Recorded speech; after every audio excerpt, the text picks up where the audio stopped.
ताज्या बातम्यांसाठी ठाणे वृत्तांतला सबस्क्राईब करा आणि बेल आयकॉनवर क्लिक करा आणि पाहत रहा ठाणे एकसंघ, फक्त ठाणे वृत्तांत सोबत। महाराष्ट्रातील शालेय विद्यार्थ्यांच्या आरोग्याबाबत मोठा निर्णय घेण्यात आला आहे। अन्न व औषध प्रशासनाचे आयुक्त तुकाराम मुंढे यांनी राज्यातील शाळांमध्ये save food for every child in Maharashtra ही विशेष मोहीम राबवण्याची घोषणा केली। या मोहिमेअंतर्गत शाळांमधील मध्यान्ह भोजन, वसतिगृहातील मेस आणि कॅन्टीनमधील आहार सुरक्षित, सकस आणि पोषक असणे बंधनकारक करण्यात आले आहे। राज्यातील 1 लाखाहून अधिक शाळांमधील 2 कोटीहून अधिक विद्यार्थ्यांना दर्जेदार अन्न मिळावे हा या उपक्रमाचा उद्देश आहे। यापुढे शाळांना अन्न पुरवठा करणाऱ्या सर्व संस्था आणि कॅन्टीन चालकांकडे FSSAI चा वैध परवाना असणे अनिवार्य असेल। परवाना नसलेल्या पुरवठादारांकडून अन्न घेण्यास परवानगी दिली जाणार नाही। विद्यार्थ्यांच्या आरोग्यासाठी आणखी एक महत्त्वाचा निर्णय म्हणजे शाळेच्या 50 मीटर परिसरात जंक फूडच्या विक्रीवर आणि जाहिरातीवर पूर्ण बंदी घालण्यात आली आहे। या नियमांची अंमलबजावणी करण्याची जबाबदारी शाळा व्यवस्थापनावर असेल। याशिवाय प्रत्येक शाळेत ईट राईट स्कूल संकल्पना राबवली जाणार असून वर्षातून किमान 2 वेळा अन्नाची तपासणी केली जाईल। तसेच फूड सेफ्टी सुपरवायझर, स्वच्छ स्वयंपाकगृह आणि शुद्ध पिण्याचे पाणी उपलब्ध ठेवणेही बंधनकारक करण्यात आले आहे। तुकाराम मुंढे यांनी स्पष्ट केले आहे की या नियमांचे उल्लंघन करणाऱ्या संस्था किंवा संबंधितांवर कठोर कायदेशीर कारवाई केली जाईल। विद्यार्थ्यांच्या आरोग्याशी कोणतीही तडजोड केली जाणार नाही असा स्पष्ट इशाराही त्यांनी दिला आहे। आपल्याला माहिती आहे की महाराष्ट्रामध्ये जवळजवळ 1,08,000 शाळा आहेत आणि जवळजवळ 2 कोटीपेक्षा जास्त विद्यार्थी या शाळेमध्ये जातात आणि शाळेमध्ये कोणत्या प्रकारचं अन्न द्यावं, कशा पद्धतीनं द्यावं याचे काही नियम ठरलेले आहेत। त्याला आपण जे नियम म्हणतो ते स्कूल फूड किंवा सेफ फूडच्या बाबतीत जे आहेत आणि न्यूट्रिशनल स्टँडर्ड्स स्कूलमधले जे असतात त्या पद्धतीनं इम्प्लिमेंट करणं हे अपेक्षित आहे। तर हे जे रूल्स आहेत हे 2020 मध्ये हे रूल्स आले। त्याला आपण म्हणतो safe food balance diets and balance diet for children in school regulation 2020 हे 2020 मध्ये आले आणि 2021 पासून याचं इम्प्लिमेंटेशन सुरू झालेलं आहे।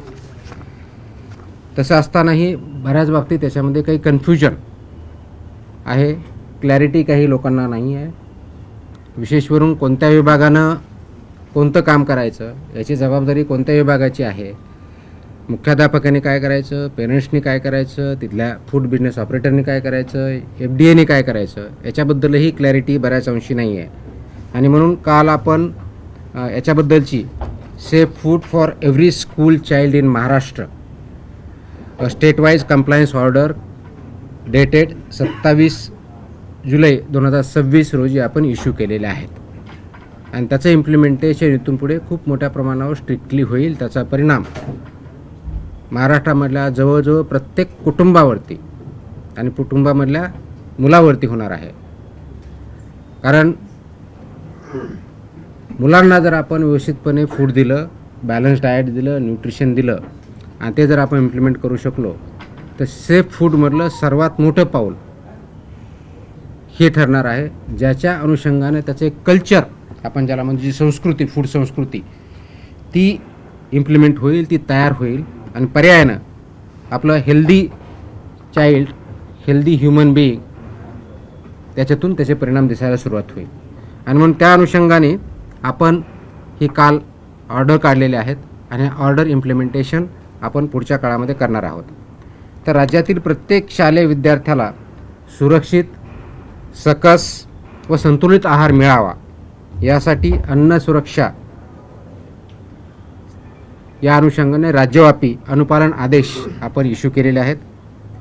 याच्यातले ठळक वैशिष्ट्य असं आहे की महाराष्ट्रातल्या सर्व शासकीय, निमशासकीय, अनुदानित, खाजगी, निवासी, नॉन रेसिडेन्शियल आणि सर्व मंडळ, मग ते SSC असेल, CBSE असेल, ICSE असेल, IGCSE असेल, IB असेल, कोणत्याही बोर्डची शाळा जरी असेल त्या सर्वांना हे लागू आहे। एडेड असेल, अनएडेड असेल, प्रायव्हेट असेल, गव्हर्नमेंट असेल, हे कोणतंही डिस्टिंक्शन याच्यामध्ये नाही, सर्व शाळांना हे लागू आहेत।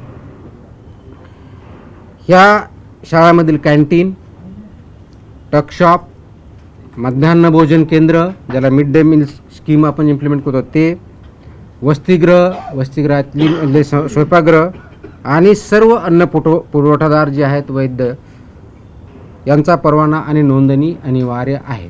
म्हणजे काय, शाळेमध्ये जे कॅन्टीन असेल किंवा जे मिड डे मील स्कूलमध्ये जे प्रोव्हाइड करतात ते असतील किंवा अंगणवाडीमध्ये जे कॉन्ट्रॅक्टर असतील यांना हे फक्त फसाई लायसन्स असणारेच असू शकतात. जर नसतील तर त्यांना लायसन्सवालेच अपॉइंट करावे लागतील.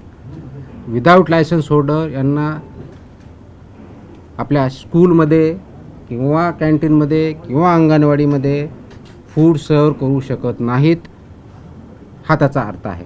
त्या अनुषंगाने त्यांना सर्वांना लागू आहे. त्याचप्रमाणे शाळेच्या आवारात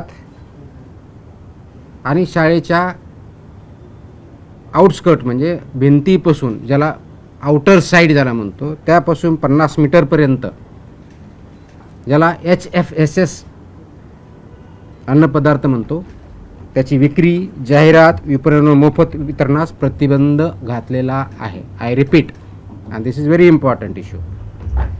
शाळेच्या आवारात म्हणजे शाळेच्या प्रिमायसेसमध्ये आणि within 50 metres outskirt of the boundary. आता बाउंड्री कोणती, तर आउटर साईड जी असेल ती बाउंड्री, म्हणजे समोरच्या साईडला गेट 2 असतील, पाठीमागे ते कोणत्याही टोकापासून जी काय आउटसाईड साईड आहे तिथून पुढे 50 मीटर लांबीपर्यंत HFSS म्हणजे high fat, trans fat, sugar या प्रकारचे प्रॉडक्ट्स वितरण करण्यास, विक्री करण्यास, जाहिरात करण्यास किंवा मोफत विक्री करण्यास पूर्णपणे बंदी आहे आणि ते स्ट्रिक्टली इम्प्लिमेंट केलं जाईल.